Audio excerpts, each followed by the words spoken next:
Hi, everyone. Welcome to our 8th annual Holiday Treats cooking class. I'm Kim Guess. I'm a dietitian with Be Well at Work Wellness Program. And today I'm going to be showing you some homemade gifts that you can make. So the first thing we're going to do is I finally figured out how to incorporate vegetables into a homemade gift. We're going to make Chicago-style jardinera. We're also going to make some mulling spices that you can use for wine, cider, or even a tea or a mocktail or cocktail. And then we'll be making 2-day Payday Bites. So it's basically like a caramel peanut no-bake bite. So everything is plant-based. There's actually no cooking involved. Everything is pretty much raw or brined. So you don't have to heat up your house, although it's kind of chilly, so maybe you want to do that. But anyway, I wanted to do this class because, well, I've been doing it every year for the last 8 years, I guess, 7 years, but also especially this year because we have supply chain issues that are global, shipping delays, staffing shortages that I think are just going to make holiday shopping a little bit more difficult this year.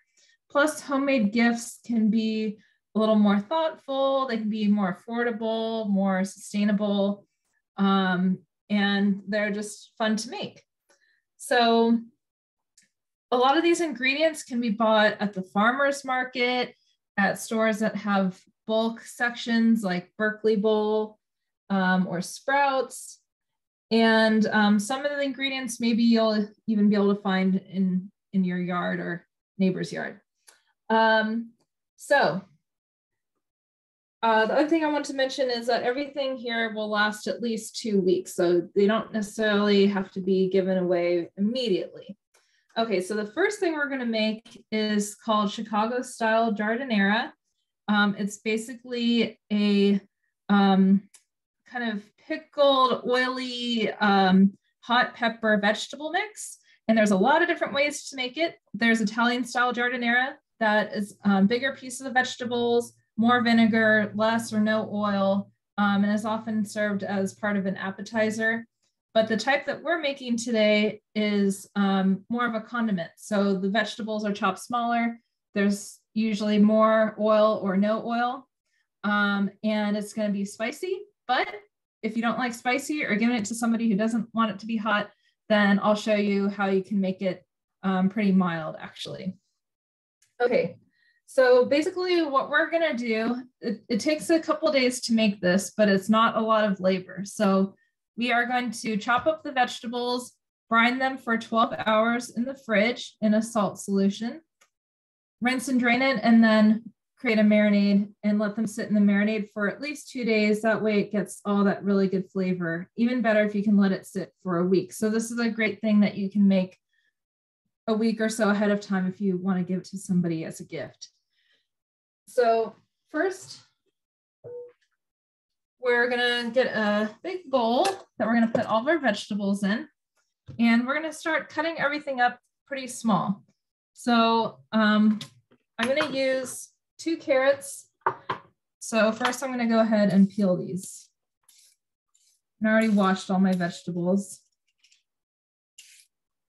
Here comes my dog. She comes running whenever she hears the carrot peeler. It's her favorite snack, so I'll save these to give them to her later.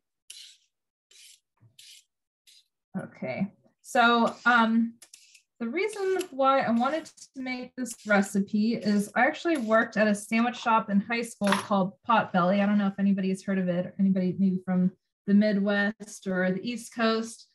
And they had this hot pepper mix, and I actually mentioned it to my dad, and he ended up sending me a jar from the East Coast of their hot peppers. It's basically Chicago-style jardinera. And I've loved it since I was in high school. And you can't get it here, so I'm making my own, which I think can also save you a little money. You have a little more control of what goes into it, and you can make it more or less spicy if you want. Okay, so we want everything to be small, bite-sized, because this is a condiment. You might be wondering, what do you put it on? And traditionally it's used on sandwiches, especially like beef sandwiches, but you can put it on salad, eggs, vegetable dishes. You can put it in the crock pot with, meat if you eat meat. I like it so much that I'll make a little salad and I won't put dressing on it. I'll just put the hot peppers on it just to basically have an excuse to eat the hot peppers. So they can kind of be like a salad dressing. You can put it on other salads, like a grain salad, if you make a salad with whole grains. So I'm just gonna thinly slice them. This first carrot I have is pretty skinny. So I'm just cutting little rounds, but I want the pieces to be nice and small. So these other carrots, I'm going to cut them in half, cut little half moons. Somebody else says they would probably be good on hot dogs, including veggie dogs. I think that's a great idea. Maybe you can share in the chat, what would you do with these hot peppers or this giardiniera?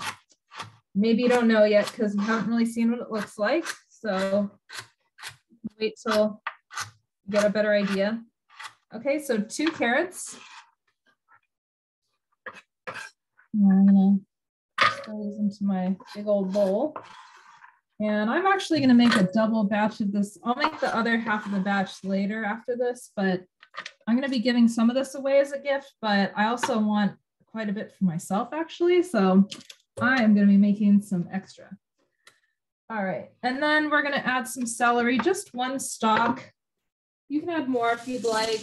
And if you want this not to be spicy, then you could increase the vegetables. Personally, I'm not a huge fan of celery, so I don't want to add a ton of it.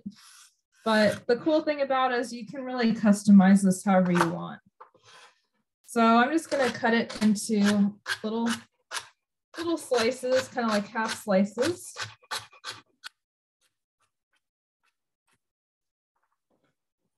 I think it does give it some of that nice celery flavor that blends well with carrots and other vegetables. Okay, so now we're going to add some red bell pepper. So I think probably the easiest way to do this mix, if you don't want it to be spicy, is to either maybe do like 1 of each hot pepper and seed them so you get a little bit of that flavor, and it really won't be that hot because there's so many other vegetables. And then just replace it with bell peppers. You could use different colors if you want, like green to kind of mimic the hot peppers. So you want to pull out the middle and remove the seeds. And then again, I want small pieces, so I'm just cutting them into strips. And I'm going to cut it into little squares.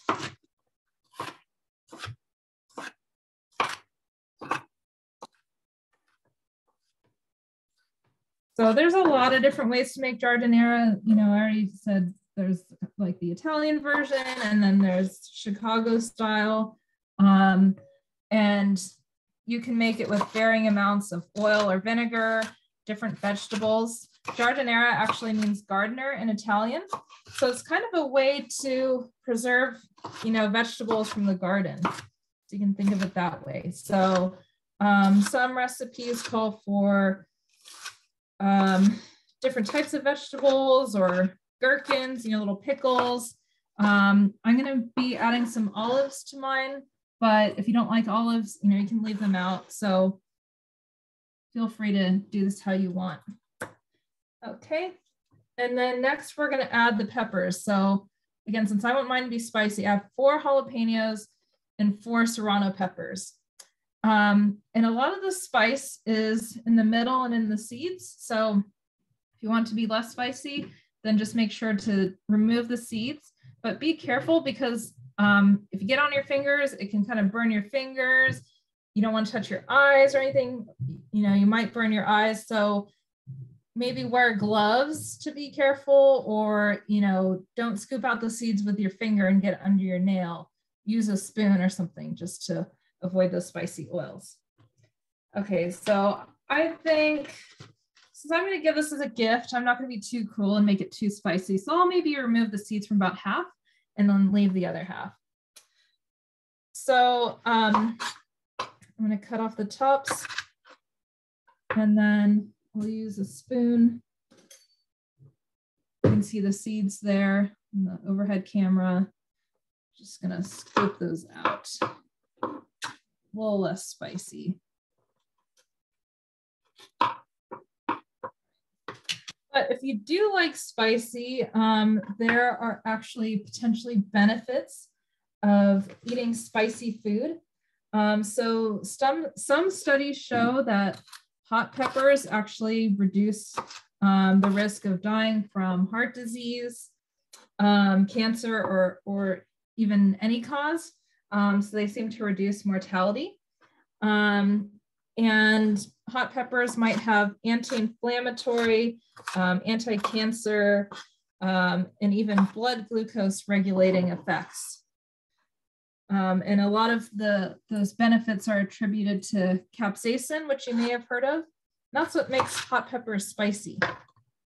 So, you know, probably still some benefit of eating it without the seeds, but if you like spicy, then just know that you might be getting a little extra benefit from that.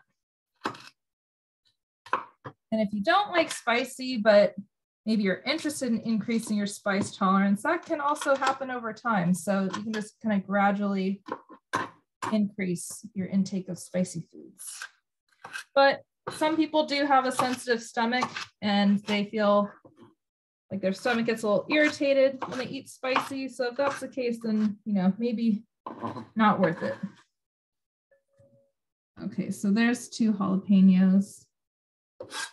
And then the other 2, I'm gonna go ahead and leave the seeds in. So I'm just kind of chopping them up because these are pretty big jalapenos. So I'm cutting them kind of small, but sometimes it's nice to have slices of hot peppers. They just kind of look pretty. My serrano peppers are a little more narrow, so I'll probably save the slices for the serranos. Okay.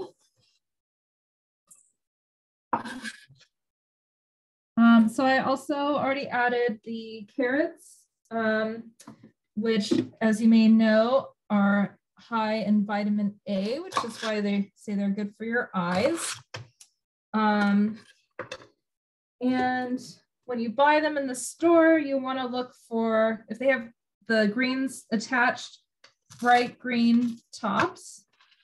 And then just kind of as a general rule of thumb with vegetables, you want to look for ones that are free of blemishes and bruises and things like that. I also added the bell pepper, which is a good source of vitamin C.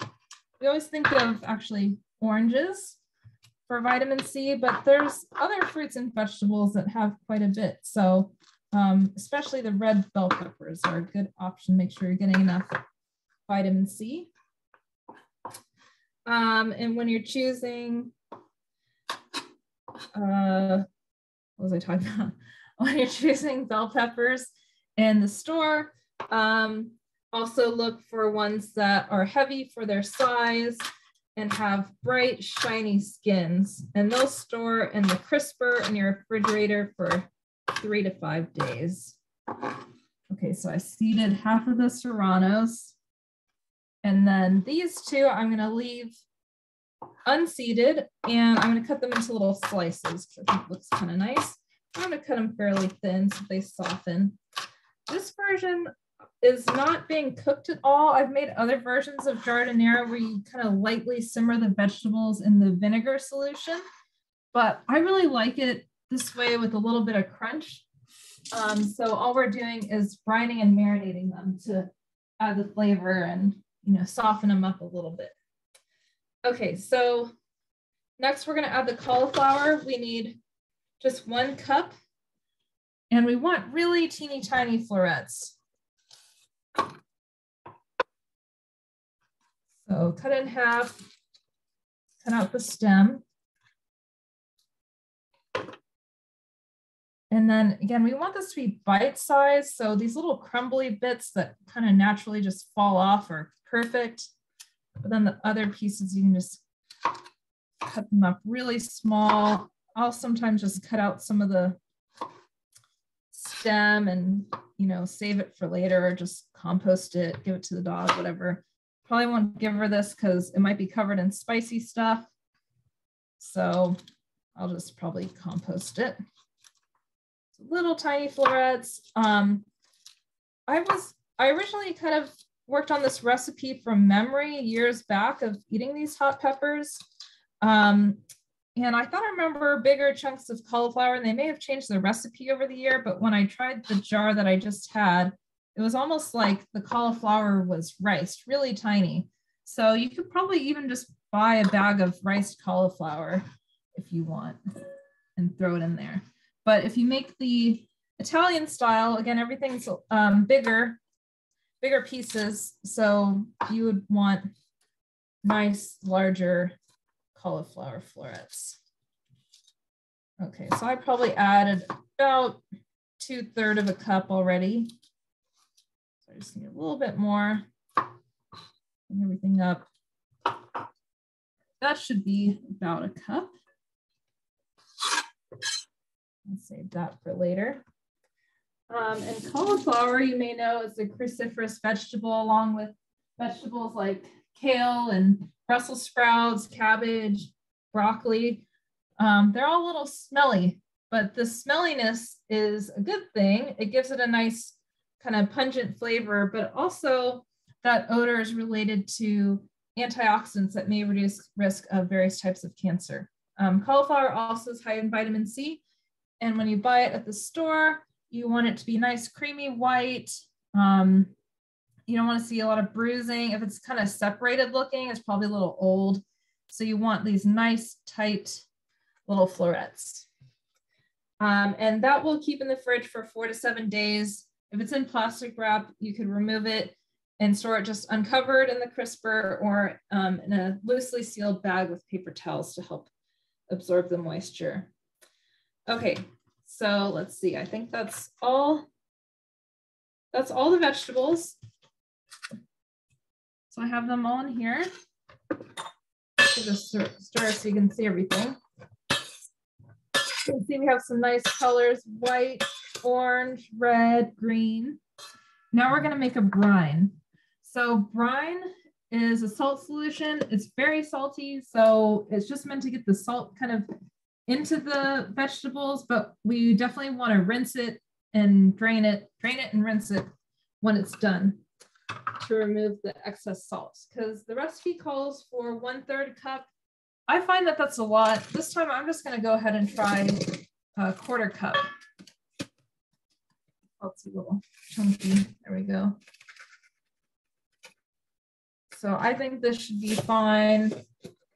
I'm also going to brine it a little less than recommended because it says 12 hours.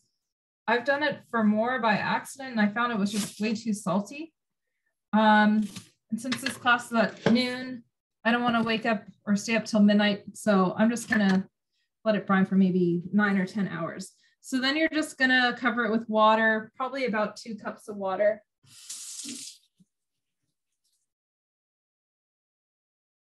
Just want to make sure everything is covered.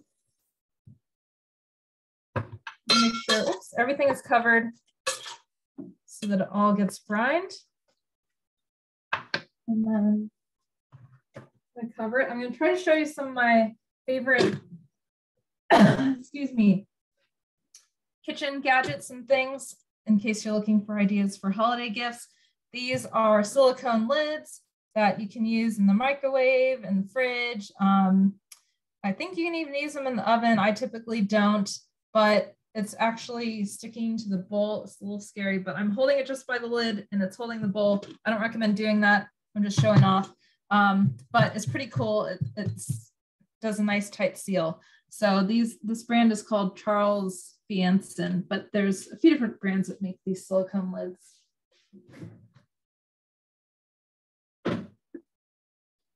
Okay, so brine it for 12 hours.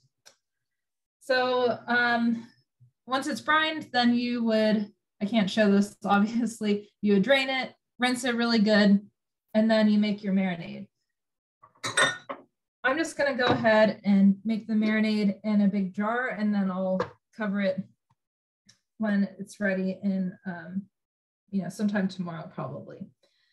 Okay, so for the marinade, we're going to use the remaining ingredients: 3 cloves of garlic, a tablespoon of dried oregano, olive oil, canola oil, and vinegar, and then some black pepper, I think about half a teaspoon. So, like I said, different versions use different amounts of oil and vinegar.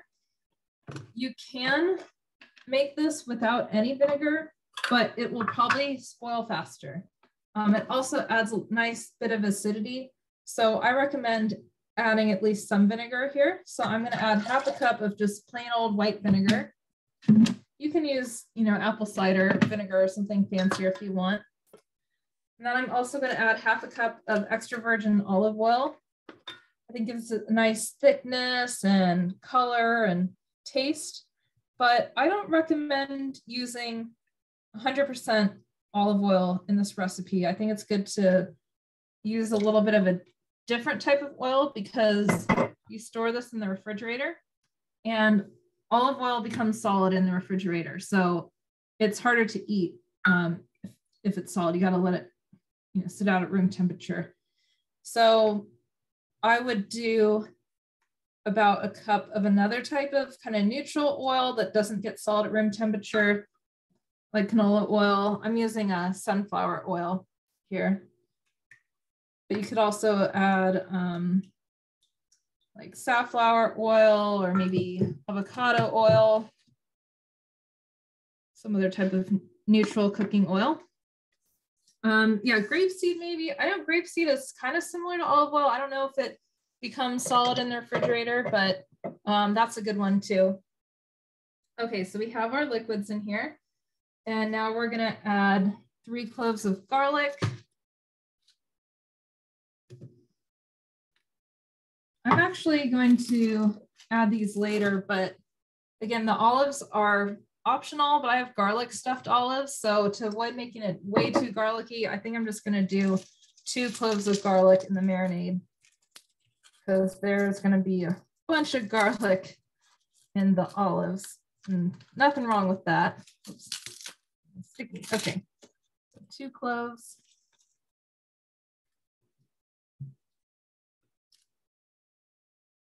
So make a little space here.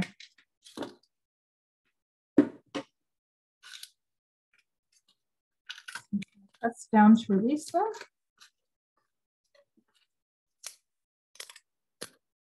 And you might be thinking, oh, wow, that's a lot of oil, right? So that's why I like to use this on recipes that don't have a lot of oil already because it can quickly become too much. So I like to put it on salads or vegetables that don't already have oil on them. But you can also, of course, drain off the oil, which I do regardless. Drain off the oil before you serve it. But the thing is, you need all the vegetables to be covered when you store them in the fridge, because that's what helps prevent them from going bad. So you can't just, stick it in the fridge with a little bit of oil and vinegar at the bottom. So the stuff at the top is going to spoil. So we're kind of using it as a way to keep out the air, to keep it from spoiling. So I would just go ahead and use quite a bit and drain it off. Or if you want a more vinegary version, you could do a 1-to-1 ratio. So 1 cup of oil and 1 cup of vinegar. It will have a little bit of a different taste and won't be so much of the Chicago style, but then you'll be using less oil. Okay, so a couple cloves in the jar. And then, let's see, I'm just gonna crack some black pepper in here. I'm gonna estimate about half a teaspoon. You can always add more later. And a tablespoon of oregano. Some other recipes call for other spices like celery seed or other herbs. I like just using the oregano, so it's quite a lot for a dried herb, a tablespoon.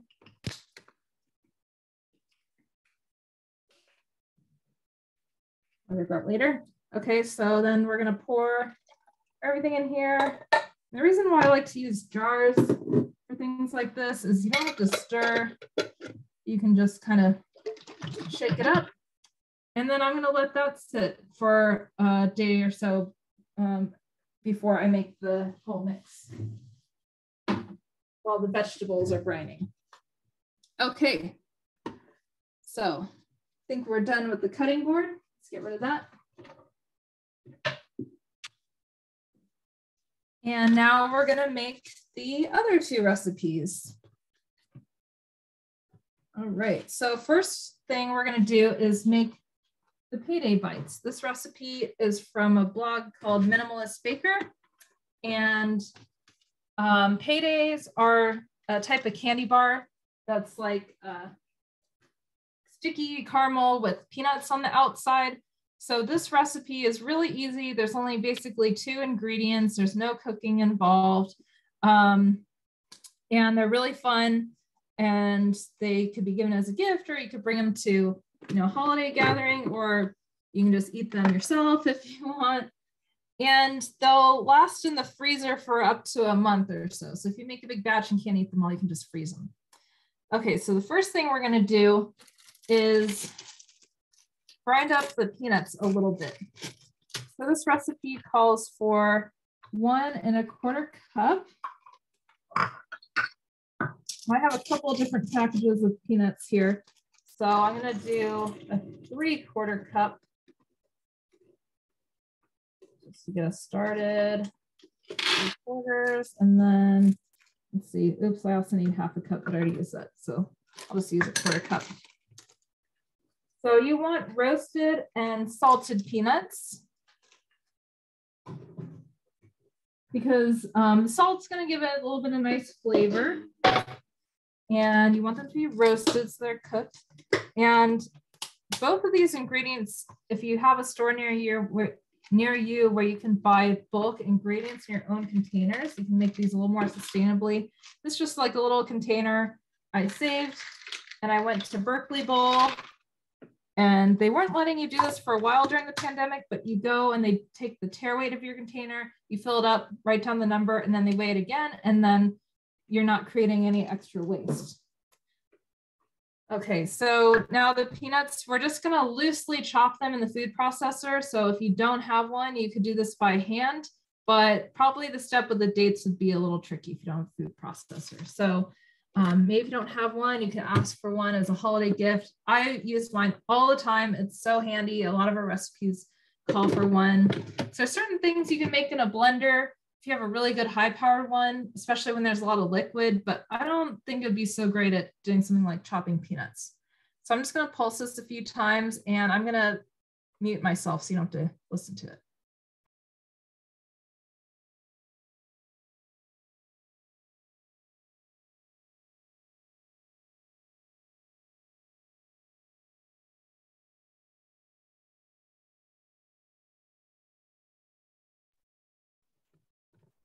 All right, so we just want to loosely chop them. You can see in my overhead camera how it looks. There's a little bit of fineness, but they're kind of loosely chopped. And then we're going to set it aside because we're going to use a food processor again. So I'm going to use a shallow bowl because what we're going to do is roll the date mixture around in this. I need to make sure I get it all out because I don't really want this on the inside of the date mixture because it might make it kind of crumbly. I'm just going to rinse this off real quick. So peanuts don't have the best reputation, but they actually have a lot of healthy fats. And they also have fiber, antioxidants, and protein. And actually 80% of the fat in them is the healthier unsaturated fats, which are actually good for your blood vessels and your cholesterol. And then they also have folate, which is important for fetal development. But they also help your body make red blood cells. And now I have my dates and I'm just taking out the pits. And dates have been enjoyed for a long time, many centuries. They have significance in many cultures and religions, and there's many different types of dates, but the kind that we mostly find here in the US are medjool dates and deglet dates. And medjool work a little bit better for things like this when you want to kind of mimic caramel. So I'm just removing the seeds and measuring them out. We want 2 cups packed and pitted.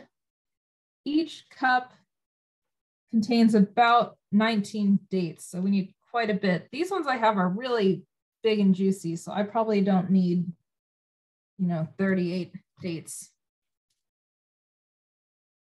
And, if you end up with too little, you're just gonna, it's not a big deal. You'll just maybe have a little bit extra peanuts left over, but this isn't the type of recipe where everything has to be exact. Okay, so that's probably about 1 cup. And it is important that your dates are sticky and fresh. So if you have dates that are a little old and kind of dried up, then you can just rehydrate them in warm water for a little bit.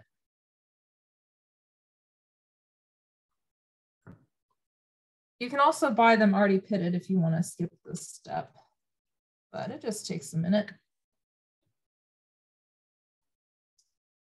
So in the chat, my question for you, reference, have you ever tried or made a no-bake dessert? If so, what did you try? I think we have probably some recipes on our Cookable Berkeley page.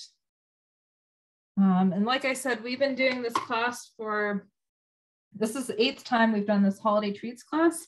So we have over 20 different ideas. If you're not particularly interested in these, we have over 20 other ideas for you to choose from.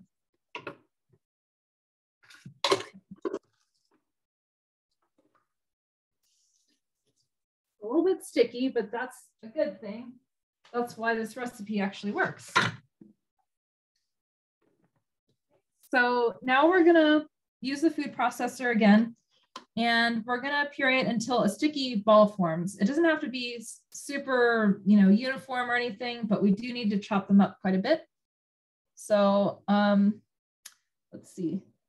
I'm also gonna add a little bit of salt here to the dates to give it some flavor, because these are like a nice mixture of sweet, salty, crunchy, and gooey. And some of the peanuts I bought were actually unsalted, because that's what I found. So I want to have a little bit of that salt to contrast it. So I'm going to add it here. Right, now I'm going to puree this and mute myself.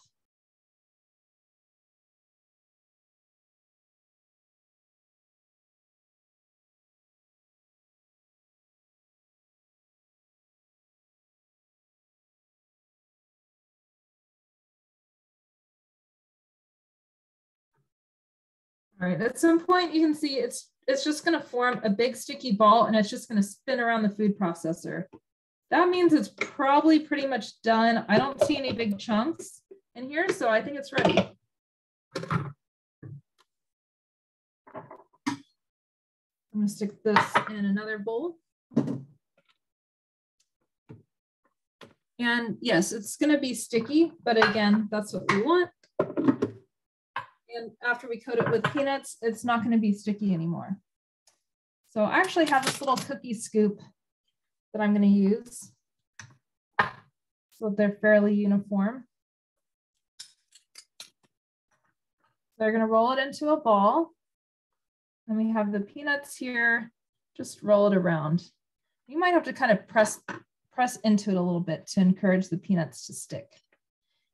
And what you can do is, if you have big chunks of peanuts and they're not sticking that well, you can, at the end, throw the peanuts back into the food processor and chop them up fine. But I kind of ended up with a nice mixture of chunks and little pieces. So that's how it looks. And then that's it. So you just keep doing this until you use all of your mixture up. You could try drizzling them with chocolate to make it a little bit more special. That would make it, I think, more like a, what is it, a Baby Ruth bar. So if you like chocolate, you could do that. And yeah, these are not gonna be super sweet. So when I first made them, I was making them for friends and I thought, oh, they are probably gonna expect it to be sweet like candy. So I tried sweetening them a bit more. And I'll tell you the mistake I made so you don't try this. I added some sugar to the date mixture and that was okay. But then the problem was I added sugar to the peanut mixture. And when I tried rolling them in peanuts, the only thing that stuck was the sugar. The peanuts weren't sticking. So don't make that mistake like I did. If you do want them to be more of a special treat and you're making them for people with a really big sweet tooth, I haven't tried this, but maybe you would add like a liquid sweetener to the date mixture, like agave syrup or honey or something if you don't need it to be strictly vegan. Or just enjoy them as is and just enjoy the natural sweetness that you get from the dates. So I'm gonna pause there just to make sure we have time for the other recipe, but there you can see some of these little Payday Bites. Really yummy and easy. All right. So let's work on our last recipe. We are making mulling spices. And if you happen to come to our holiday gift number 2 class, we made something that was kind of similar. We made stovetop potpourri. So maybe you can make 2 different gifts at once with very similar ingredients. So mulling spices are often used to make mulled wine or mulled apple cider. But I actually used the spices the other day to make a mocktail, a hot toddy, or a not hot toddy, I guess.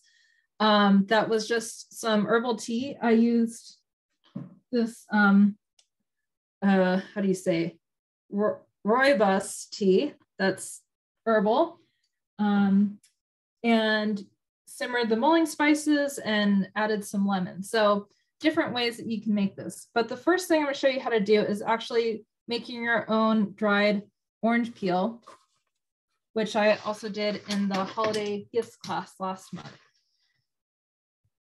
And I need to grab a plate. Sorry about this. And it's very easy. There's so many different ways to dry orange, but this method is kind of passive. You don't have to use the oven or dehydrate or anything. So ideally you would use an organic orange, one that hasn't been treated with pesticides because we're using the outside. And you're just going to take a sharp vegetable peeler and peel the strips off. And this is really easy. And this way you're only getting the orange part and not the white bitter pith that doesn't taste very good.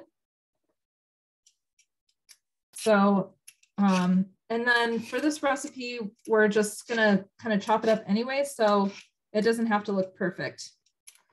And when it dries, it kind of shrivels up. So, you know, it's not gonna look perfect regardless of what you do.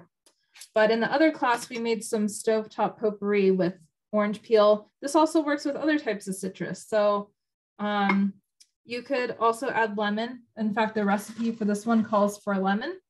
But I'm just going to keep it simple and do orange. And the cool thing about this is there's not really any waste because, you know, especially if you were going to eat some oranges anyway, you could do this. So, you know, keep that in mind this winter now that citrus is in season. Maybe you have some oranges that you're going to eat as a snack. You could do this first and then save the orange peel and use it for something else.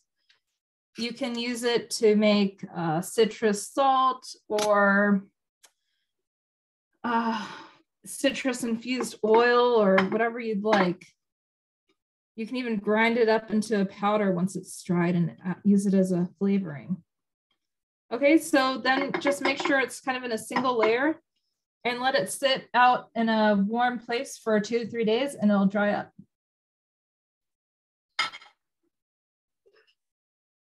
I have some orange peel that I made a couple weeks ago here, so you can see what it looks like. And that's what I'm going to use today. Okay, so let me grab all the spices today that we're using. We have whole nutmeg. I found this at Berkeley Bowl. If you can't find it, you can use ground nutmeg, or you can even omit it. We're going to be using cinnamon sticks. And like I mentioned, it's great to buy these things in bulk when you can, because you can reduce packaging. But it's also a lot cheaper. I got all these cinnamon sticks for $1.20. There's probably 25 or so in there. And if you bought them in a package, this might cost you at least $10. So you can save a lot of money and have them in a cute little jar and reduce packaging. I also have allspice berries. I found all this stuff at Berkeley Bowl. These might be hard to find, but you could use ground or just omit it. And then cloves. And you can also swap out different spices according to your taste, or, you know, add in other ones like star anise or cardamom or whatever you'd like. So the first thing we're going to do is we're going to mash up the cinnamon sticks and the nutmeg so that it's smaller pieces. So when I used it for the stovetop potpourri, you don't have to do that because you're just going to mix it up in a bowl. So it's probably going to be about 20 cinnamon sticks. So there's 7, 10, 12, 14, 16, 17. Now I have 19, so that's pretty good. Or if you want, you could save a couple, especially if you're going to use them to make a cocktail or a mocktail. You can use them as stirring sticks. So it says to mash them up in a plastic bag. I actually have these silicone baggies that are reusable. So I'm going to give this a try. And I have this tiny little cast iron skillet that I bought, and I had no idea what to use it with until now. So we're just going to mash this all up. The nutmeg breaks a little easier. Smell it already. Okay. I think I have too many cinnamon sticks in there, so let's try taking some of them out.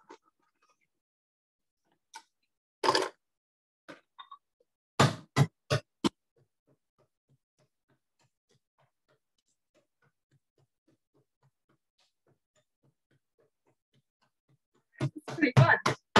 Okay. Here you can see I have smaller pieces of everything. So I'm going to need one more bowl.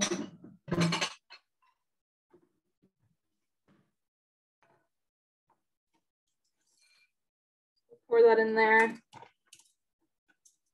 I'll mash up the rest of these cinnamon sticks later just so I can show you. And some of them you can probably even break by hand. So a few big pieces. That's a little too thick, but big pieces you can just break up by hand. Okay. And then we're going to add other spices. So we need 1/3 cup of dried orange peel. I think I'm just going to make a half batch of this actually. So the orange peel, you can just kind of break it up by hand. And then you can either double the orange peel or you can make lemon peel as well. It's supposed to be big chunks. And it really doesn't have to look that pretty because you can package this up in cheesecloth to make little sachets. I actually found these cute little reusable tea bags that I'm going to use. But you could also give them away in jars. Or if you have extra, just store it in a jar and then you can actually appreciate how pretty it looks, but it's a little harder to use that way. Okay, and then we're gonna add 1/4 cup of allspice berries. So again, I'm just gonna do a half batch. So I'm gonna fill this 1/4 cup about halfway. It smells nice.